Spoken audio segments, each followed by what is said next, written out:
Welcome back to Prince of Persia: The Sands of Time. So, after dealing with that situation that we thought I would have been losing, anyway, it's time to open the door, but in order to do so, we need to activate either a lever or a switch. I forgot, but it's upward. So, in order to do so, we need to walk through this balcony and defeat the EBCs that are swarming again, of course. Interestingly enough, they don't attack you until you get up there. You think they will have, attack you at the same time of those captain-like monster, but no. Anyway, that's the symbol where we need to get there, up there, but we need to walk through the entire balcony first.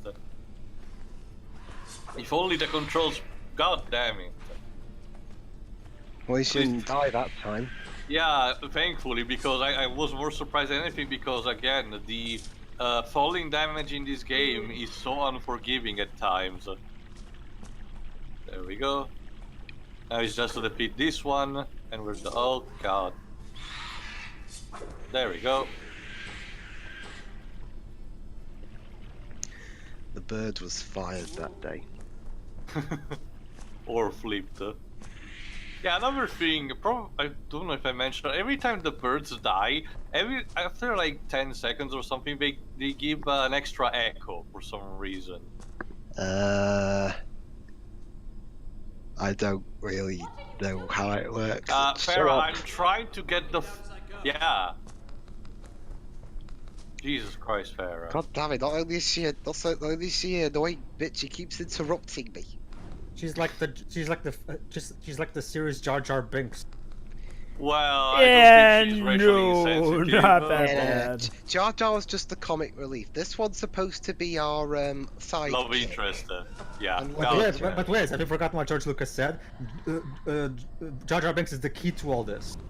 This is the funniest character we've ever had. Yeah, I'm gonna give the character here credit. She ain't racist and insensitive like Jar Jar Binks. Hell, by any comparison, the prince should be racist because... I can't believe I'm saying this, but I've seen the Clone Wars show. Jar Jar actually gets better. Oh no, I'm not. What's this woman done? Get separated? Act like an whining, annoying bitch?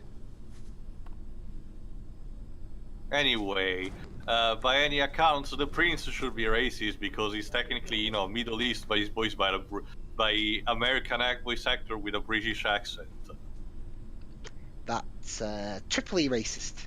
Ding ding ding. I mean, bless you, Yuri, and you gave it all, but it's a problem of Ubisoft. So yeah, I mean, how he doesn't even look all that Asian, to be honest. Sorry, Persian. Sorry. Well, technically Persia is in the Asian continent, but... Yeah, but he doesn't even look all that way, so what was the complaints about casting Jake Gyllenhaal in the movie? I don't know. My guess is... that'd be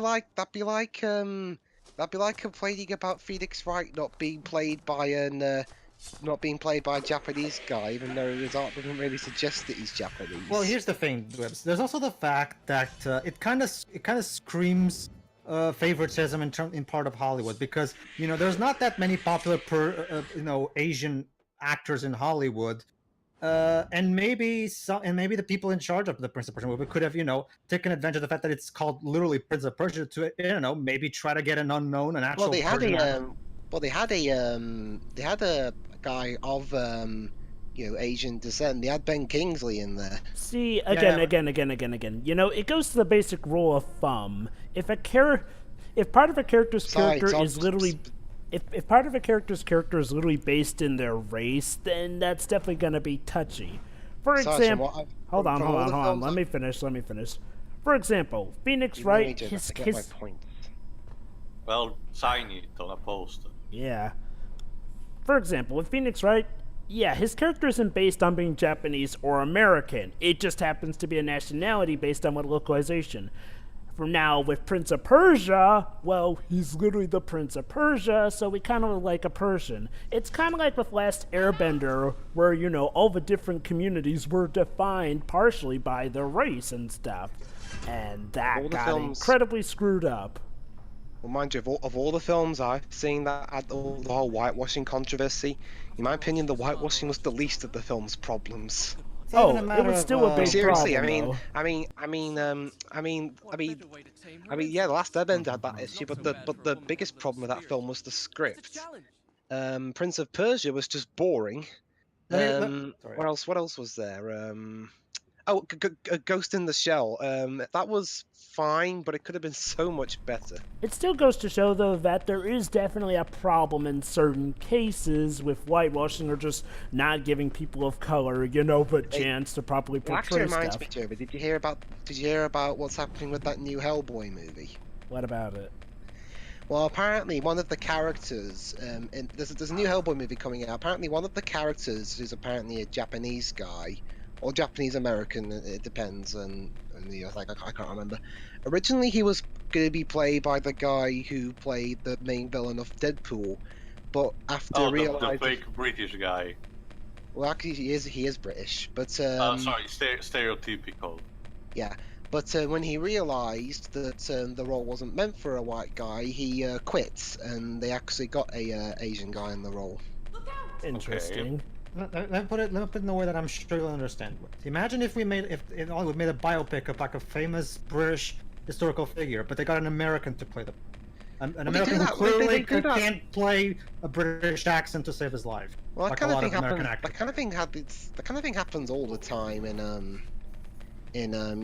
fiction.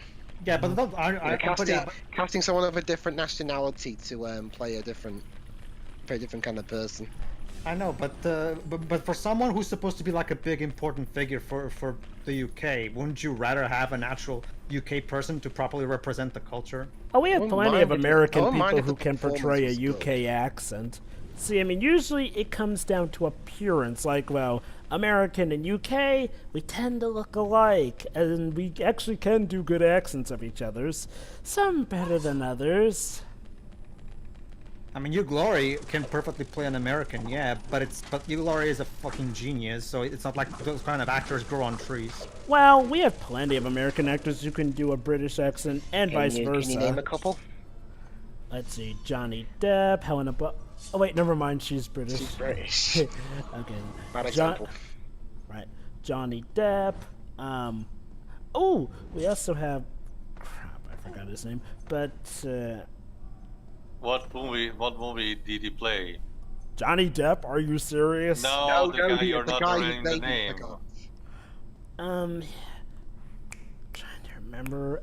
Well, Oh, Leonardo DiCaprio. That's who I was That's thinking of. isn't he half Italian? Yeah, he's Italian American. Yeah.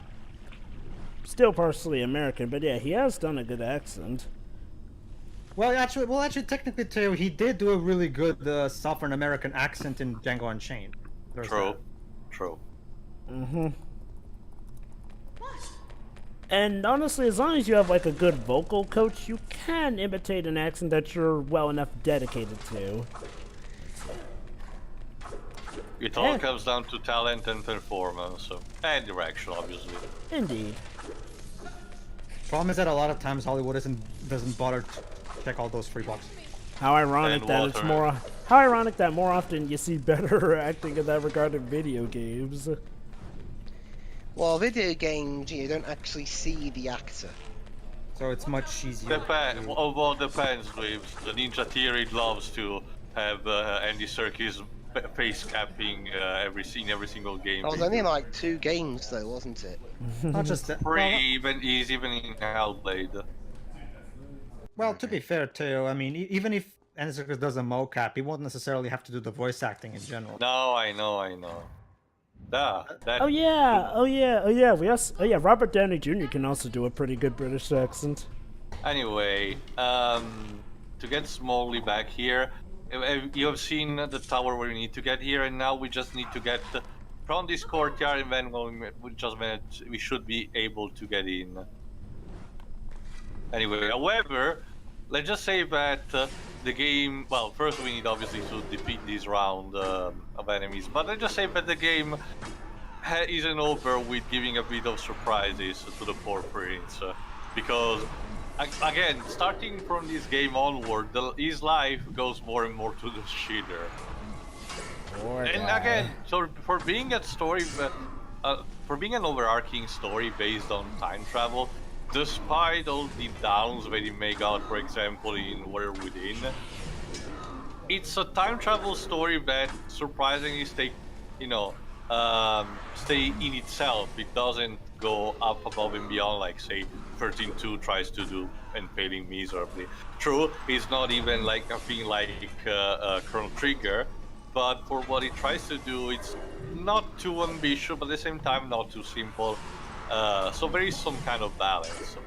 Don't you get it, Teo? If you change the past, you change the future. Actually, it's the reverse, but yeah. If you change the future, you change the You were past. reasoning with normal logic, Pedro. You realize that in Toriyama's world that thing doesn't exist. It's just that that logic of that game is so stupid that my brain automatically reverts back to the autocorrects itself.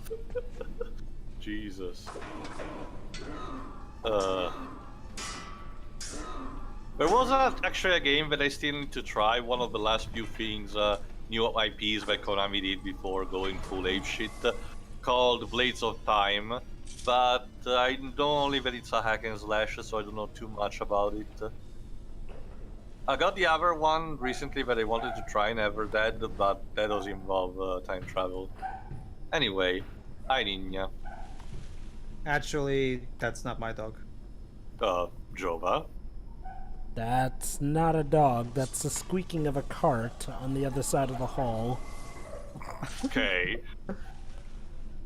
Anyway, let's get to see what the next vision tells us. Are you on your campus or something? Yep, I'm on campus. Okay, that explains. Anyway, just missed the sand spot, but whatever. I'm not going for full 100% run anyway. All right. Let's see what it tells us. You have to do more parkour. Activate. Yeah.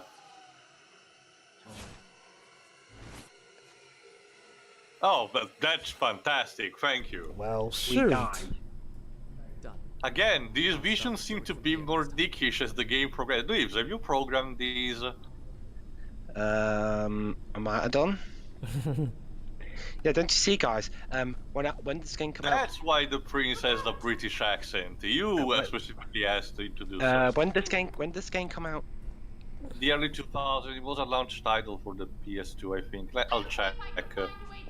Yes, I know. Time.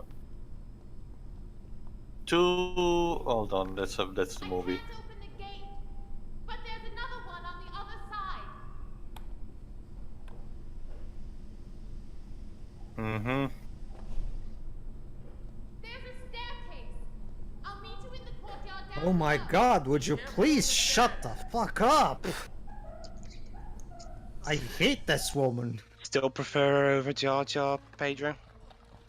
Well, Yes, like I do. we said earlier, at least she's not racist, I guess. And like I said, I mean, at least she's actually been helpful. I mean, 2003. as long as she's at least been helpful, I'll take her over Jar Jar Binks. Like, When what was did the Jar last Jar time she was Binks even helpful? do that was helpful, really? Aside from swaying his people to help them after what, screwing up in a measurable amount of time. So basically, guys, back in 2003, I at the age of 9, I went to Ubisoft Montreal in Canada and developed the game myself. So you're saying that a 9-year-old still made so you're saying that a 9-year-old made a game that's still more stable than Assassin's Creed Unity. Anyway, we've been. Fun fact, guys, the GBA version of this game actually came out first. That's right, lady. He's a little Why did shirtless he shot. need to take his shirt off? Because he was injured during the fall. Apparently, As I mentioned, That's the excuse they're giving, huh? and as I mentioned, the more and more the game goes on, the more the prince removes a part of his outfit. Don't The worry, GBA that's the last thing he does. Yeah, I get that, the but GBA still, though, I version of mean, this game came out first in October. anyway, go ahead, while the Rich. rest came out in November. I'd understand Actually, Yes. I wasn't aware that Prince yeah, of Persia was a fan service heavy series. I mean, like, well, I mean, I get, like, ripping off bits of his shirt to Right, bandage up his wounds, but why do you need to take the whole shirt off if he's injured? Like, wouldn't that just leave him more open to getting cut? That's actually a pretty good point. Fan service again. Like I wasn't aware that this show was so blatantly fan servicey. Sorry, this series. Sorry. Well, if there's anything, well, if at least surprising if it's only for this title. In the next couple of games, the prince gets to keep the outfit that he wears. It's kind of Anyway. like I've said in the Guardians of the Galaxy Volume 2 movie. Like there's a little shot for the Chris Pratt fangirls. Anyway, the fall unfortunately dumped us into the prison, so we need to get out. Surprisingly enough, though, in order to get up, first we need to go down and get another exit. Fake only- news. If only someone had told enough of Chris Pratt's fangirls that for passengers. Anyway, unfortunately, go ahead, Reeves. No, go ahead. Yeah, that's basically. I think we're now in an age now where just having your name on a poster doesn't really sell a movie anymore. Well, it depends on You'd the be person. surprised, Wibbs. You'd be surprised. Like, so let's say for example, okay, well, I can't use Cuba because he's dead now. So all right, let's say for example Tarantino. I mean, let's forget for a moment the fact that he has an ego now. Let's just talk about specifically his films. I mean, Quentin Tarantino, aside from Kill Bill Volume 2, I hate that movie, by the way, but I'm not big on it either. Oh, I hate it, but I'll get into details when we actually get to it because I don't want to go on. I so went in on that commentary because I have quite Sure. a few bones to pick with that. But anyway, let's Kill just Bill say, Volume 2 or the film as Yeah, well? keep that, Pedro, keep going. I'll just say this: Quentin, you don't get Superman. Moving on. Anyway, what I was gonna say, like I mean, Quentin Tarantino has had a really solid track record, aside from that one movie that I just mentioned. So it's a fairly good indicator. I'm not saying it guarantees that he'll always make a good movie, but it is a fairly good. The fact that he's always remained almost entirely consistent with his quality in terms of the films he puts out is a fairly good indicator that you're probably in for a really good movie. Yep.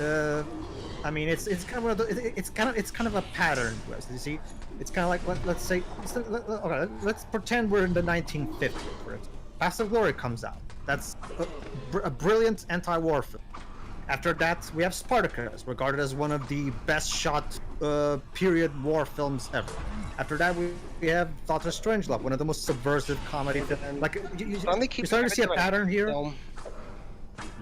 Spartacus, no, well, Spartacus. Well, Spartacus is a period war. Yeah, it has action, but it's more like a war movie if anything else. But well, period. Like it's kind of hard to explain. But the point is, Spartacus is I think the correct term describing an historical movie based on Greek, Roman period of time and/or mythology is peplum. Well, I've only seen a few. The most recent one I've seen is the 2016 remake of Ben and Hurl. Anyway, the point of Because I Pedro felt like is curling that, after that movie was done. the point of Pedro is about Kubrick. yeah, like after that subversive comedy, we have Lolita, which is regarded as one of the most bold and subversive romance films ever made. And people start to see a pattern here. Okay, here's an established pattern of consistent high quality films. I'm willing to take at the very least a good faith that this pattern will continue. It's just kind of when it comes to an artist that is consistent with his work, it can become a good indicator, and not a certainty, mind you, but a good indicator. Which is why I will always watch a movie, for example, that stars Leonardo DiCaprio, because DiCaprio is well regarded as being a guy who always is very picky about the scripts he approves because Titanic aside. No. Even that's Titanic. different. That was back when he was literally starting out. He wasn't really in a position to refuse a James Cameron movie. Are you honestly telling me, that you were starting out as an actor back in those days, and you were given a chance to work with the And he was Terminator 2 very young, director? remember? Yeah, that too. Are you honestly telling me that if back in the 90s you were given a chance to work in a movie by James Cameron, you would have said no? Well, it depends, really. I mean, Really? no I mean, if actor you're who's just trying to starting start off- out and make a name for himself, that was an amazingly gold chance for him It's to, been so long since I saw that other movie he did when he was young. I think it's called I Present You Joe Black. Romeo and Juliet, was it? No. It's the one with Anthony Hopkins where DiCaprio is basically the impersonification of death. Was that in the 90s or? I'll check. In the meantime, keep going. It's but yeah, like I was saying, like DiCaprio is well known for being very picky about the scripts he picks, and so it's kind of become the 21st century's Tom Hanks of sort. You know, the guy who, if he's in it, it's probably a really good one. Anyway, another bonus font I might as well. Anyway, you missed a bit on the Prince inner monologue because he cannot shut up for saving his life, even in this situation. But essentially, he described kind of like a metaphor about the fact that the prison, and the fact that he wants to get up soon enough. And thankfully, we're in the right place to get up again. As shown in the vision, what we need to do. Hold on. It was the first time I had seen such devices at close range, close enough to touch. Where were the men whose trade it had been to apply the question, to extract the answer their king sought? If indeed there was one. In the end, they had met the same fate as their victims, guards and prisoners made equal by the sands of time. Roll credits, I guess. But yeah, essentially. Yeah, I'll be honest, if I were the one playing this game, I probably would have. Well, I'd probably have had to done the game's job and put in the subtitles myself. Yeah, like I said Honestly, before. Sorry. Spoken well enough to be heard, unless you're speaking on it over it. That Ooh. lightning. You know what's interesting? Both this and the other game we're doing aside from this are both 2003 games, and they have no subtitles. Though this game has more content in it, so I'm willing to forgive. Yeah. Yeah. Well, this I game don't was actually know. made by people who actually, had a proper budget and didn't have a clearly a tight deadline to release the game on the same day as the movie. Yeah, for example. release. Yeah, hey, we're going to guys to make an Incredible Hulk game. Release it tomorrow. You're gonna say something too? I don't know. Maybe the fact that again you're not showing us. You're essentially showing us a more easier version of the game due to your save file and everything. But I think you told me that there is an upgrade system, kind of like or something. Upgrades? Like no, there's only the cheat one. No, sorry, my bad. Scratch that. Oh, is it because of the cheat? Well, no, so this is No. Don't worry, Pedro. My argument will be something completely different, but it's not valid anymore. Don't worry. Oh, okay. Well, I can at least tell you that even in the harder difficulties, all it really does is make the enemies have longer health bars. No. Here's the thing, Pedro. To me, a game can be shit enough, but if it has an interesting upgrade system, I will get at least some kind of enjoyment out of Sure. it. The problem with Fallout 2003 is that... Even for the things like 13.2, at least I can get some minimal enjoyment of grinding. The problem with Hulk 2003 is that it has a decent enough core foundation for a Hulk game. The problem is that both budget and time constraints, and combined with the fact that the game does little to no effort in terms of variety, makes the game get old and repetitive really fast. It's that's the sad part, because there is a good foundation in there. It's just that, I guess Radical Entertainment is just not very good at this whole game thing. Which is Probably. okay. Like I said before, I'll give them credit. Crash the Titans showed that they could actually do a beat 'em up game with some variety. Yes, I definitely have a lot to say that's wrong with Crash of the Titans and a lot of areas, but I will give it this: the story, gameplay, and level design, for the most part, was pretty good, except for bosses. Those stunk. Yeah. For the fact that you don't even fight the bosses, it's just... Here we go. We're up again, and thankfully, right near Farah. Unfortunately, How did you get in here? Unfortunately, well, remember, she didn't fall with us, so she was still on the... Remember, we basically popped up from another side of the balcony. when we need to, and conveniently is right in front of a tower. So essentially, we just need to beat this horde, and then we can get in. Amazing.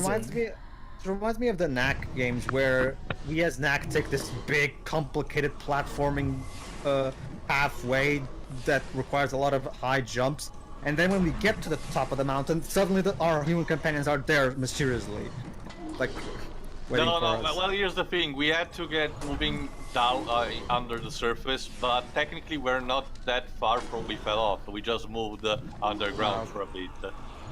Surprisingly enough, there is kind of like a scale, a sense of geometry when it comes to level design here.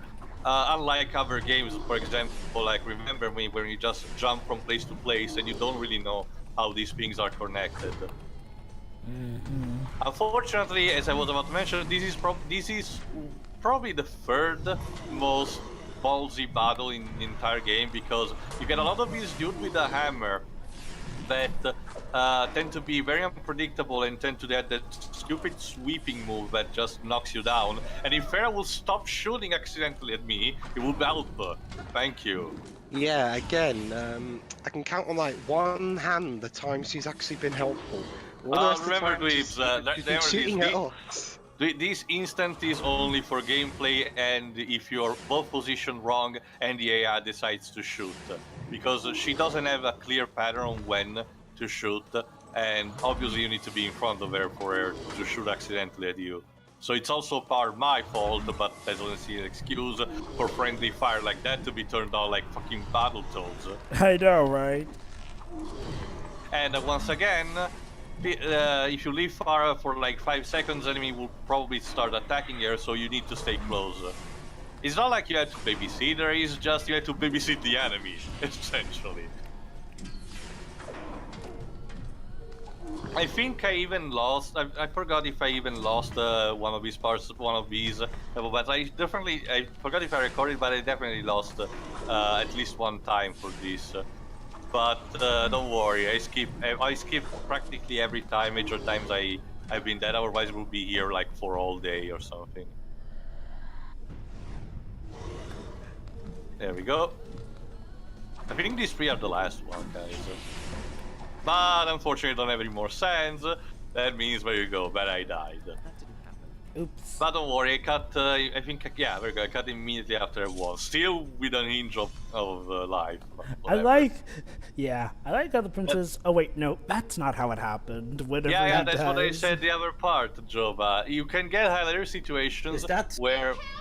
Is that a 13.2 space-time rift? It looks so much like. You mean that glowing light thing? Yeah, that glowing light thing. Those are the save points I'm using so far to get the visions. And there you go. I'm showing you that this is the point just where now I noticed fell. that it looks incredibly like that. Those. There you go. To give a perspective, this is the point where I actually fell into the prison. So there you go. All right.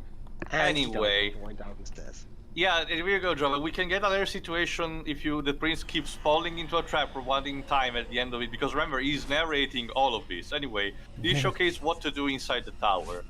It's really easy. We'll just need to activate a lever for like an elevator or something, and resist up until we get there. But oh, a vision where Farah steals the dagger. Done. To be among the chosen Start one. from here next time. Da.